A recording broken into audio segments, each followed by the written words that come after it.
ہم بیت اللہ کا طواف کر رہے ہیں, ہم قربانی کے جانور ذبح کر رہے ہیں, ہم عمرے کر رہے ہیں.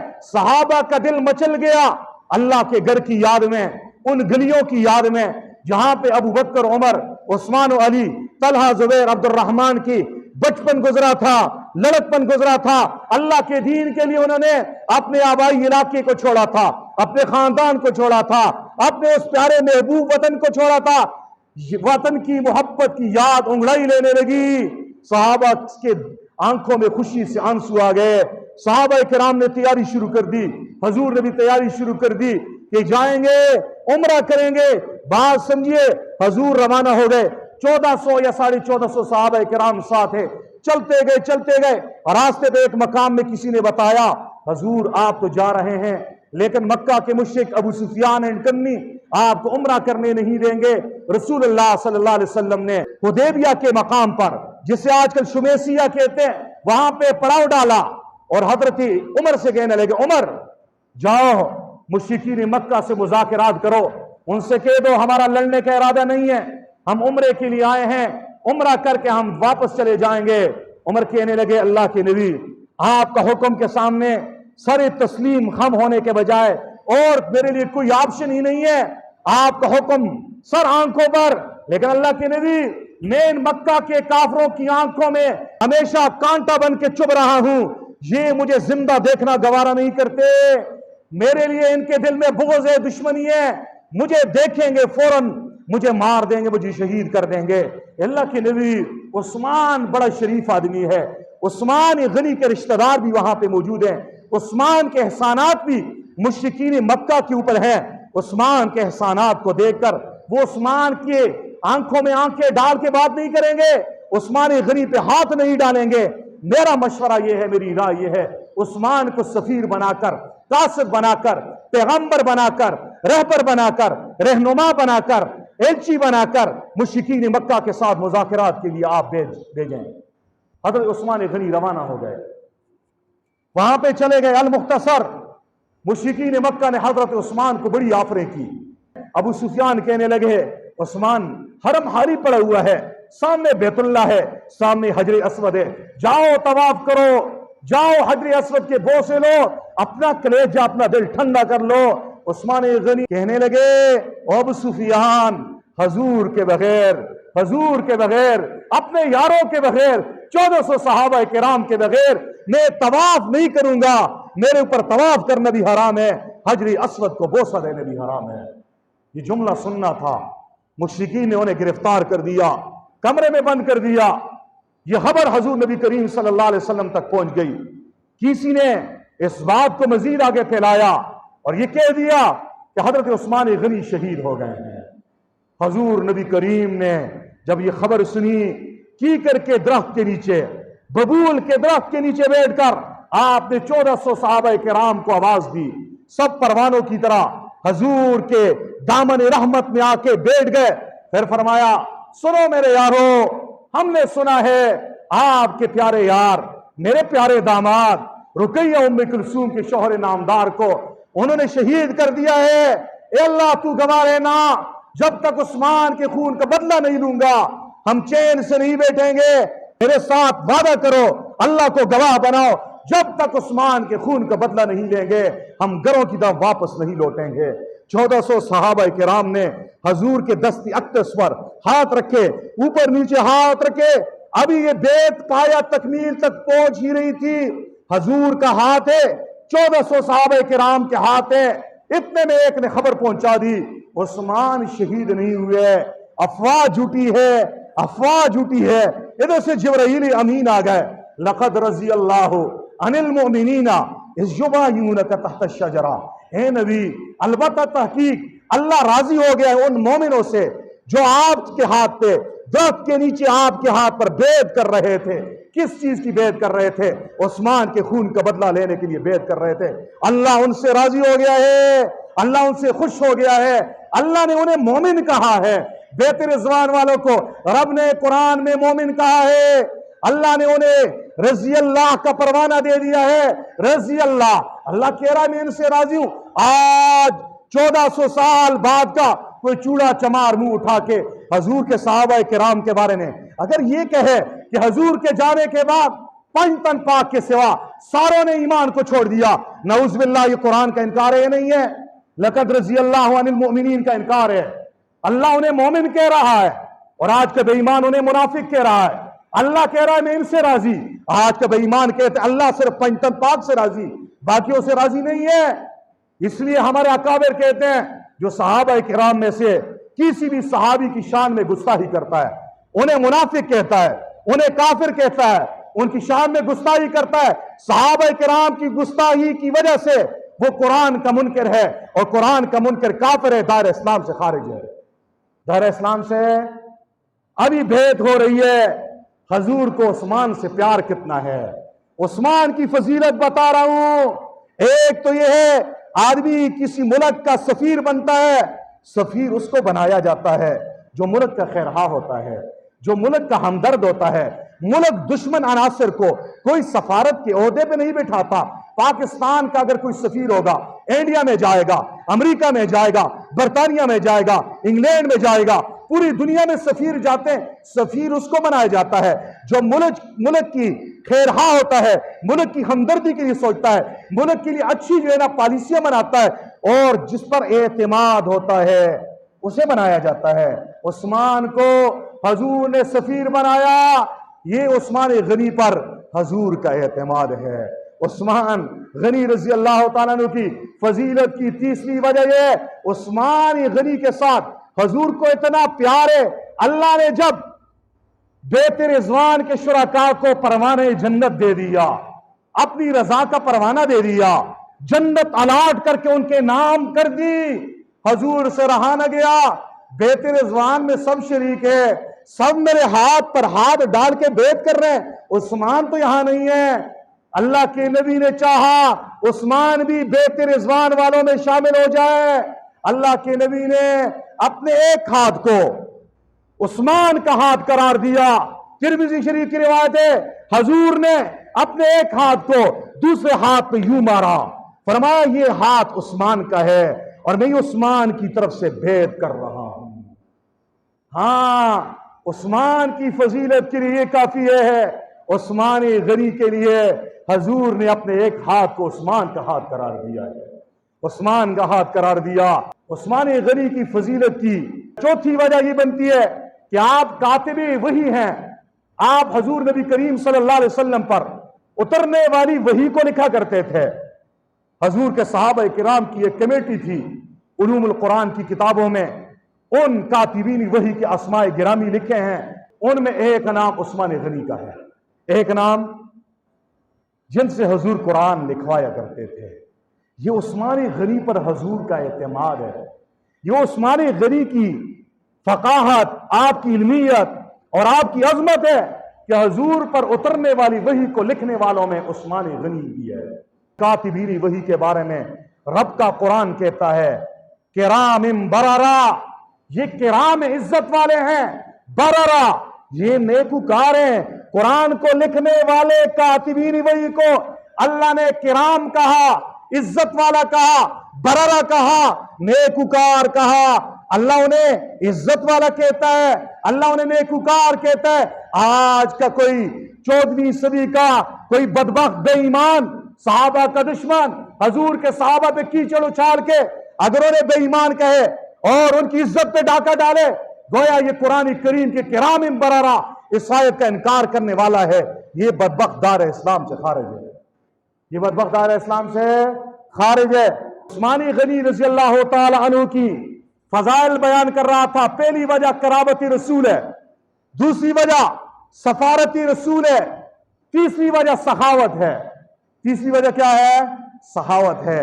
عثمان کو اللہ نے مال دیا تھا اس لیے لقب غنی ہے. عثمان غنی، غنی مالدار کو کہتے ہیں. لیکن صرف مالداری نہیں تھے، مال کی محبت دل میں نہیں تھی، اللہ اور اللہ کی رسول کی محبت مال پہ حاوی تھی. اس لیے جب بھی اللہ کی طرف سے، اللہ کے نبی کی طرف سے اللہ کے راستے میں مال نچھاور کرنے کی بات آئی ہے، عثمان غنی نے اپنے مال کو اللہ کے راستے میں وقف کر دیا ہے. عثمان غنی کی صحابت کے ایسے واقعات ہیں، میں 3 واقعات بیان کر کے عثمان غنی کی اس فضیلت پہ روشنی ڈالنا چاہوں گا. اللہ اکبر کبیرہ، ایک موقع آیا مدینہ منورہ میں بارشیں رک گئی, کنویں خشک ہو گئے. ایک کنواں ہے بیر روما جو ایک یہودی کا تھا, اس کا میٹھا صاف شفاف میٹھا اور ٹھنڈا پانی ہوتا تھا. بیر روما کا پانی صاف بھی تھا, شفاف بھی تھا, میٹھا بھی تھا, لیکن تھا ایک یہودی کا, وہ مفت میں پانی نہیں دیتا تھا. صحابہ کرام اور صحابیات پیاس سے بلبلا رہے تھے. حضرت عثمان غنی رضی اللہ تعالیٰ عنہ کے علم میں نہیں تھا کہ وہ یہودی اتنی منہ مانگی قیمت دینا مانگ رہا ہے, تب وہ اسے بیچے گا. حضور نبی کریم مسجد نبوی کے ممبر پہ چڑھ گئے اور آپ نے صحابہ کرام کو اللہ کے راستے میں خرچ کرنے کی ترغیب دی. آپ نے فرمایا جو شخص بیری روما خریدے گا, مسلمانوں کے لیے وقف کرے گا, میں محمد مصطفیٰ اس کے لیے جنت کی ضمانت دے رہا ہوں, میں جنت اس کے نام کر رہا ہوں, میں جنت اس کے نام پہ الاٹ کر رہا ہوں. سب طرف خاموشی ہے. صحابہ کرام غریب غربا صحابہ کی کثرت ہے. عثمان غنی کھڑے ہو گئے, آہستہ سے نکلے, گئے اس یہودی کے پاس, کہنے لگے او یہودی میں نے سنا ہے تو یہ کنواں بیچنا چاہتا ہے. کہنے لگا عثمان پہلے دیکھو کہ آپ کے پاس اتنے پیسے ہیں تو تب. وہ کہنے لگے جی ہاں آپ جتنے جو نا قیمت مانگو گے میں یہ خریدوں گا. چنانچہ اس کی منہ مانگی قیمت دے کر عثمان غنی نے کنواں خریدا, مسلمانوں کے لیے وقف کیا. پھر مسجد نبوی میں آئے. حضرت نبی کریم صلی اللہ علیہ وسلم مسجد نبوی کے ممبر پہ بدستور جلوہ افروز ہیں. عثمان کہنے لگے اللہ کے نبی ابھی ایک اعلان ہوا تھا, آپ نے یہ کہا تھا جو شخص بیری روما خریدے گا میں اس کے نام پہ جنت کر رہا ہوں, جنت کی ضمانت دے رہا ہوں. کیا میں اگر یہ خریدوں تو میرے لیے بھی میرے نام پہ بھی آپ جنت کریں گے؟ حضور مسکرا گئے, فرمایا عثمان جی ہاں. اور اللہ کے نبی وہ کنواں میں نے خرید لیا ہے اور مسلمانوں کے لیے وقف کر دیا ہے. حضور کا چہرہ چودھری کے چاند کی طرح چمکنے لگا. یہ عثمان غنی کی سخاوت ہے. پھر ایک اور موقع کی بات بتا رہا ہوں, غزوہ تبوک ہے جسے جیش الاسرہ بھی کہتے ہیں. بڑی تنگی میں یہ جہاد ہو رہا تھا. مسلمانوں کی تعداد لشکر کم ہے, رومیوں کی تعداد بھی زیادہ ہے, لشکر زیادہ ہے, سواریاں نہیں ہیں, سامان نہیں ہے. حضور نبی کریم مسجد نبوی کے ممبر پہ تشریف فرما ہوئے, اللہ کے راستے میں مال دینے, جان دینے اور اشیاء خردونش دینے کی ترغیب دی. چنانچہ چشم فلک نے وہ منظر بھی دیکھا. ایک ماں کے کان میں آواز پڑتی ہے کہ اللہ کے نبی چندہ مانگ رہا ہے جہاد کے لیے, مجاہدین کے لیے, اعلاء کلمت اللہ کے لیے, کافروں سے ٹکرانے کے لیے, دین حق کے غلبے کرنے کے لیے. ایک ماں دوڑتی ہوئی مسجد نبوی کے دروازے پہ آ گئی. 3 مہینوں کا دودھ پیتا بچہ اپنے چھاتی سے لگایا ہوا ہے. بچہ جو ہے نا دودھ پی رہا ہے, لاتے مار رہا ہے, جوش سے دودھ پی رہا ہے. ماں جی حضور کے سامنے آ کے کھڑی ہو گئی, کہنے لگی فدا کا ابی و امی یا رسول اللہ, اللہ کے نبی آپ پر ہمارے ماں باپ قربان ہو جائیے. آپ نے چندہ مانگا ہے؟ پر جی ہاں چندہ مانگا ہے. رومیوں کے ساتھ ٹکرے, لاکھوں کا لشکر ہے, ادھر سے 30,000 ہیں, میرے پاس سامان نہیں ہے, گھوڑے کم, اونٹ کم ہے. ماں جی آپ ہی چندہ ڈال سکتی ہو.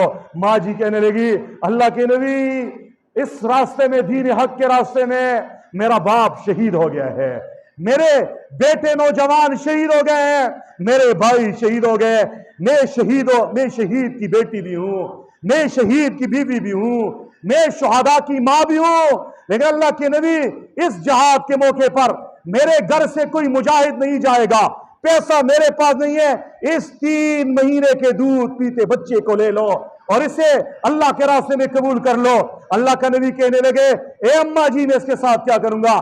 فرمایا اسے مجاہد کے ہاتھ میں تھما دو, ڈھال کے طور پہ اسے استعمال کرے اور اس کے جسم کے ٹکڑے ٹکڑے ہو جائیں, پر ہچے اٹھ جائیں اور قیامت کے دن میں شہید کی ماں کہلا سکوں. ایک طرف یہ منظر ہے, ادھر دیکھا ایک اور نوجوان عورت دوڑ کے آ رہی ہے, ہاتھوں میں بالوں کا گچھا ہے, بال جو جمع کرتی ہیں عورتیں, وہ شاپر کو اٹھا کے لے آ گئی, کہنے کہ اللہ کے نبی میرے پاس کچھ بھی نہیں ہے, یہ بالوں کا گچھا یہ لے لو. اللہ کے نبی کہنے لگے اماں جی تلوار نہیں ہے, نیزہ نہیں ہے,